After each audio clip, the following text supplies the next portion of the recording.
Hi there, this is Dave Litton from Projex Academy, and a warm welcome to today's podcast. And in this podcast, the focus is on the PRINCE2 7th edition Practitioner exam. I'm going to be giving you some top tips for you to pass your exam in 2025 and beyond.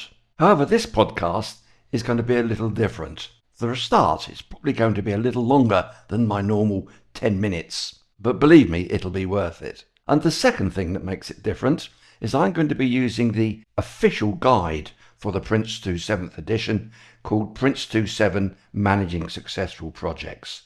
My advice to you before I start is make sure you've got your copy in front of you. And second, grab yourself a pen and a paper or a notebook or what have you, and be prepared to take the odd note down. Don't worry, you won't be writing scores of information. It'll typically be key data such as page numbers and what have you. So that's how I'm going to do this. I've actually got my manual open in front of me, and I'm going to take you through from front to back pretty much, giving you key tips as we go. So let's start off then by looking at the introduction chapter. As you might imagine, this gives you a general overview, for example, the definition of a project, performance target, and so on and so forth. But most importantly, this will also include Section 1.5, which is on page 8, called the project context. And here we'll be looking, as you can see, at the organisational context and the commercial context. These are new sections, and so you should read them thoroughly. It also touches on the delivery method. With the increase in different delivery methods, such as Agile, you need to make sure on page 10 you're familiar with the three areas here: the traditional linear sequential approach, the iterative incremental approach, which is the agile approach, and a hybrid approach, which mixes both of them. But even more important than that, dare I say it, 1.5.4, looking at sustainability context. Now, sustainability is a new element within the PRINCE2 method, both in terms of being aware of what it is and how it's applied, but also where you can find information on sustainability. For that reason, sustainability is now a new performance metric. Remember, the older version had 6, time, cost, quality, and so on. Sustainability is now not only the 7th performance measurement, it's also the 7th tolerance. So you'll be coming across that throughout the manual. Here on page 10 and 11, you can see there a great picture showing what's known as the environmental, social, and governance goals. You don't need to memorize this. After all, the PRINCE2 Practitioner exam is an open book, but read through each of them. Just make sure you can nod your head and say, yep, that makes sense. Those are the example elements, as by the way, dictated by the United Nations, that need to be considered within a project. But that brings us to page 12. And page 12 onwards, you are given the example scenarios. You see, PRINCE2 7, unlike previous versions, the exam has now been reorganize so that you will get one of these examples in your live exam. And the following few pages describes each scenario in detail. Now, in terms of the live paper, there may be extra pieces in there. For example, you may be given extra information about the organization within such a scenario. But let me give you a first tip. You'll see there from page 13 through to 17 the 4 scenarios. If I can work backwards, if I may, on page 17, the 4th scenario is the scenario called Now Be You. And interestingly, that's the scenario that's used throughout my PRINCE2 Masterclass and as defined by the PRINCE2 Owners People Cert. So Now Be You is used as an example exam along with answers and rationale, so that when you are ready to take your live exam, I think you can pretty much assume that scenario 4 won't be used in your live paper. Coming back then to page 13, 1.3 in the manual, the first scenario is called data knowledge. Now this is basically an agile scenario, so it's unlikely you'll be getting this. In my opinion, I don't have any secret information here, since it can only test you really on the main elements of how PRINCE2 is tailored for an agile project. When we come to scenario 2, this is called Lewistown City Council. Now, from my many students and from myself, I actually sat the exam earlier this year. because by sitting it once a year, I can keep myself sharp. And I got the Lewistown City Council as the exam scenario. You'll find it on page 14. I've also got feedback from my students who have taken it that they too got Lewistown City Council. Example 3 is called Find F, and this is an interesting one, but again it has a strong agile approach. It's also split into a massive 7 stages, so there's a lot of information here, and I've got a feeling therefore the examiners may not choose that simply because of the amount of information. Having said that, when you look at the 7 stages, they touch on very much agile topics such as iterative, incremental and development approaches, minimum viable products, and so on. So again, my guess would be Find F is less likely to be the scenario that you'll come across. That then brings us to Chapter 2, which is on principles. Now, there are still 7 principles, just like the now retired old 6th edition. There's a few very small changes in the naming, but pretty much they're the same as before. Now, it's interesting that the principles only covers about 10 pages in the manual. And frankly, because of their importance, I think you'd have no excuse not to go through those 10 pages and make sure you're familiar with each principle. You will find some extra information here, which will be called upon as a question within the exam. Which brings us to Chapter 3, which is a new section on people. The previous version of PRINCE2 did not have this, so you can well expect the people elements within PRINCE2 will be a hot topic for questions throughout the exam.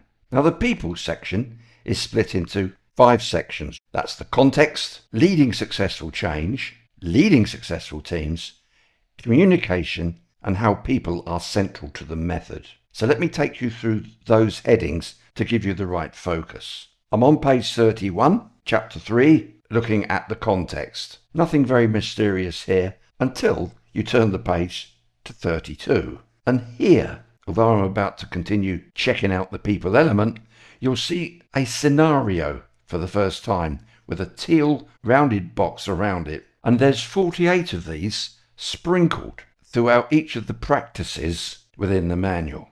And when I took the exam, I wondered why some questions seemed to be familiar to me. It wasn't until the next day when I scratched my head and opened my manual again that I realised that the scenario sections, 48 of them, were something that I'd have nodded quickly at through. And in actual fact, I believe that many of the questions in the exam are based on these scenario segments. My advice to you, and it's very strong advice, you should go through all 48 of the scenarios as you deal with each chapter in turn and read them carefully and see the example they're giving of the way in which PRINCE2 is tailored. With the benefit of hindsight, if I'd have prepared myself a little more, I probably could have got an even higher score. Okay, so the rest of the people section, as I said, it's split into several areas. Next here on page 32, leading successful change, and you'll find that there are a lot more approaches in the new 7th edition. And on page 33, you can see not only the definition of change management, but a new management product called the change management approach, one of the 9 approaches within the method itself. The next section then is on stakeholders with a definition, moving on to culture. I don't intend to take you through the manual and read you chapter and verse. They're all fairly straightforward. And on page 36, there's yet another example of one of these 48 scenarios. Again, read that, understand what they're teaching you there in terms of how you might tailor PRINCE2, and that'll be valuable when you set your real live exam. Page 37, section 3.3, leading successful teams. Again, this is new information. You really should read this chapter through thoroughly. And in leading successful teams, the subtopics are doing so across organisational boundaries, building effective teams, and bringing the team together. All of these areas will almost certainly have some exam questions. On page 40, there's another scenario. Then we finish off with communication with regard to the people elements. Okay, now I want to make one thing clear, and that's when we talk about change management here, we're talking about the project helps the organisation transitions from the current state to the target state. and in doing so identifying areas of the organisation that will be impacted by the project as it transforms from the current to target states. This is not about managing change to the project itself, which is dealt with in the issues practice. And here there is another of the management approaches on page 41, the communication management approach. On page 43 we have how people are central to the method, another key part you need to read, and over the page we have people and PRINCE2 principles. You really must spend some time on understanding these. Each of the 7 principles are here and how they would apply to the new people element within PRINCE2. Page 45 it continues looking at people and the PRINCE2 practices, fairly short, and people and the PRINCE2 processes. Bringing us nicely to chapter 4, which is a general introduction to the 7 PRINCE2 practices. This is fairly short, so I recommend that you read it through thoroughly.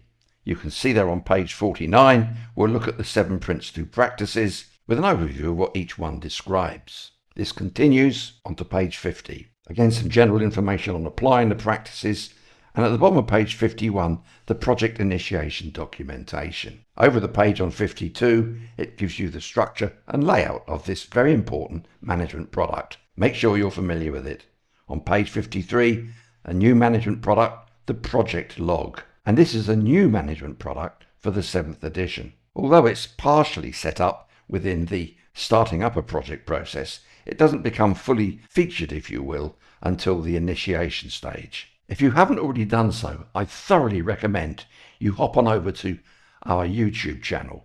So go to Projex Academy and you will find my very useful PRINCE2 process and product roadmap. Read some of the comments that I've put in there, as it'll give you other information, including looking at these 48 areas within the manual where you will learn all about these 48 scenarios. This brings us nicely to chapter 5, the business case. Now, you'll be pleased to know I will not be going through all of the details of every single chapter covering each practice. Because, and again, if you check out the index at the start of the manual, you'll see that each practice chapter has a standard set of headings. Each practice purpose, guidance for effective use of that practice, the special techniques used, how to apply that practice, management products to support the practice, the focus on the key roles within that practice, and key relationships with the principals. So each one has the same structure. I'm just going to use the business case here because it's the first one we've come across, just to take your eyeballs through it so you can see what you need to understand. So on page 57, there's the purpose, and that diagram, you really should make yourself familiar with that, as it sets out for the business case how you can start with the outputs, which are the tangible and intangible deliverables of an activity, if you will, right onto the right-hand side, where you will look at the project measurable outcomes to demonstrate progress to the organisation strategy. The right-hand side, where you'll see the project measurable outcomes to demonstrate progress. Once more on page 58 at the bottom, there's another of those scenarios that I recommend you read and understand. You'll find a lot more information here. For example, on page 61, the application of techniques for managing the business case, and over page 62 onwards, you'll see how it deals with each of those steps shown in the diagram at the top of page 62. I recommend that you read and understand those. On page 65, here's an example of the business case practice showing supporting techniques. Again, I won't go through them. You'll be familiar with some of those, I'm sure. And then the section called applying the practice. And you'll see on page 67, we look at the commercial context, the delivery method, sustainability, and scale. As always, in each of the practices, we'll have a section called management products to support that practice. In this case, we'll be looking at the project brief. I recommend that you understand the structure and content, and the business case itself, along with the benefits management approach, one of those 9 approaches in the 7th edition. And over on page 72, the new sustainability management approach.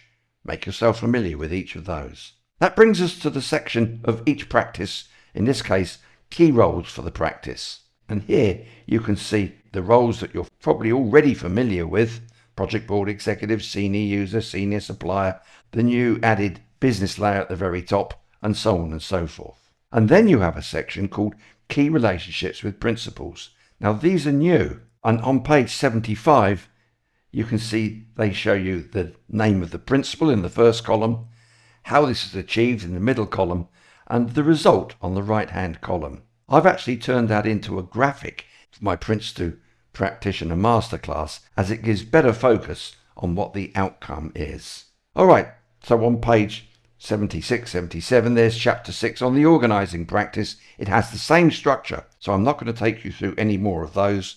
Rather, I want to take you to the first of the processes. In chapter 12 on page 218, 219, you'll see it called the Introduction to Prince2 Processes. Once more, going to the Projex Academy's YouTube channel, you'll find my roadmap covers most of the information here, but in a very much more powerful way. For example, on page 222, you'll see a rather complicated looking diagram that shows how all of these processes work together. It's pretty hard to read and absorb, so I would suggest you go straight to my roadmap. You'll find the whole thing a lot easier to understand. So on chapter 13, 1.3, there's the first of the 7 processes, which you may be familiar with already, this one being starting up a project. And on page 225, it goes through a standard structure. So once more, I'll just use this example of one of the 7 processes to show you the structure, and you may assure yourself that each of the remaining processes are exactly the same structure. So we start off with the main objectives on page 225, over to page 226, and you'll have a context diagram. Now this shows, in the grayed out part of the diagram, the activities that take place within starting up a project. In this case, as you can see, they're in blue. You have 8 of them. And what the remaining pages will do, will take each of those activities and break it down into more detail. So on page 227, halfway down, you've got appoint the project executive and the project manager. You can see that top left in the diagram I've just referred to. I won't again take you through each of these. You'll need to make sure you're familiar with them. And the best way to do that is to do what I've done and just highlight key areas. But then we come, in this case, to page 230, to a section called Applying the Process, General Considerations. One of the things I learned in both the practice exam and the live exam is you'll often get questions that suggest something has happened in terms of the activity within that process, and who would you want to inform next, or a similar question. What you'll find in each of the processes, in this case on page 231, is the Ratty chart. And it shows you, within this case, for the 8 activities, who's responsible for each, who's accountable, who should be consulted, and who informed. So it's highly likely you'll get the answer to your question within this matrix. And in the final section of this particular process, you'll get a section called Application of the Practices to this process, in this case, starting up a project. And the table shown there is well worth reading through in detail. Very good. Like I said, I won't go through the remaining processes. Here I'm looking at chapter 14. The next one is on directing a project, as the structure is exactly the same. And to remind you here that in terms of the exam specification, 51% of the marks available are to understand and how to apply and tailor relevant aspects of the Prince2 practices in context, whereas you only get a 30% weighting of questions on understanding how to apply and tailor relevant aspects of Prince2 processes in practice. Which brings us very briefly to the appendices. Now, Appendix A shows you all the management products, of which there are 3 types: baselines, reports, and records. And you can see on this and the following pages the names for each of them, and as you follow through, the typical high-level content and structure and usage for each of these management products. Because this is an open book exam, I don't suggest you need to go through and memorize all of these, but at least make yourself familiar with the information, for example, contained within a checkpoint report and how it's used and who uses it. Bringing me to Appendix B, which is called Role Descriptions, starting on page 317. Now, as you might imagine, and I'm telling you it's true, there's a lot of repeat information here from stuff that you've seen in the chapter on the 7 principles, and in particular in Chapter 6, looking at the organising practice. So I wouldn't necessarily say that you need to read through all of these in detail. And I suspect that the examiner will therefore not give you too many questions where the answer could be found in Appendix B. And that pretty much wraps it up. So I hope you found my top tips to pass the practitioner exam in 2025 useful. So until we meet up again, from me, Dave, of Projex Academy, it's bye for now.